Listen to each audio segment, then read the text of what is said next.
Remember to comment below if you want more videos about one specific topic, and do single quote forget to subscribe to the channel. The most common reasons for infidelity. There are a number of reasons for infidelity.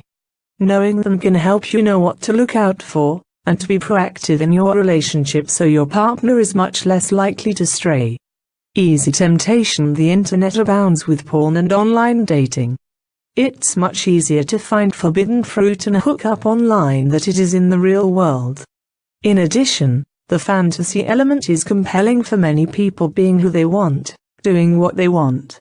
The acceptability of infidelity has grown. Some dating sites make no bones about their goals. The tagline of Ashley Madison is, "Life is short. Have an affair."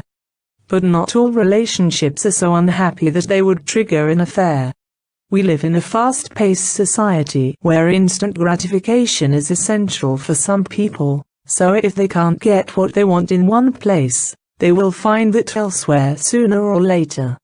Your partner is fair game. Unfortunately, there are some people who boost their self-esteem by setting their sights on what should be considered unavailable people, such as married men. It is often a power trip to prove to themselves how sexy they are. Unfortunately, it rarely ends well. Once the person gets what they want, they grow bored and break things off. Meanwhile, the marriage is on the rocks and might even be headed for divorce. It's easy for a person to feel flattered by someone attractive coming on so strong, but the question to ask is, if they are all that, why do they have to chase after anyone, let alone a married person? Running away from problems. You can either make things right, or make excuses. Unfaithful partners choose the latter. They decide it is easier to confide in someone at work or online, and the emotional infidelity spills over into physical. It is important to note that statistics show only 4 of affairs ever result in a long-term relationship. More than 70 of cheaters wish they had stuck with their relationship and tried to make it work. If your partner is spending too much time with co-workers, it's time to have a talk about intimacy expectations and boundaries. Personal services. These are more available than ever before, in person, and even online or over the phone and via text. Sexting and other forms of verbal sexual activity draw people into a fantasy world, and away from their partners. In-person activities such as massages and going out with an escort should be considered infidelity even if no intercourse ever takes place.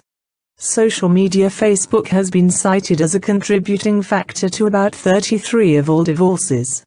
You can meet hot new partners online and connect with old flames, burning down the marriage in the process.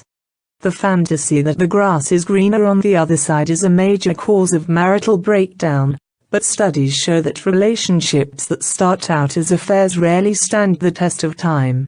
Those who remarry are more prone to divorce as well. If you start to think the grass is greener, remember that it is all just grass. It's up to you to do your gardening well. Boredom. Being bored can lead to an affair. It might be in relation to what is going on in the bedroom, but in many cases, it might be boredom with the routine the couple has fallen into, especially once any children start to come along. Trying to think of fresh, interesting things to do and to spur intimacy can keep things fresh and healthy, so no one is tempted to stray. I know that you like it like that. I wear designer, check the name on the tag. White fox fur on my jacket. Excuse me, that's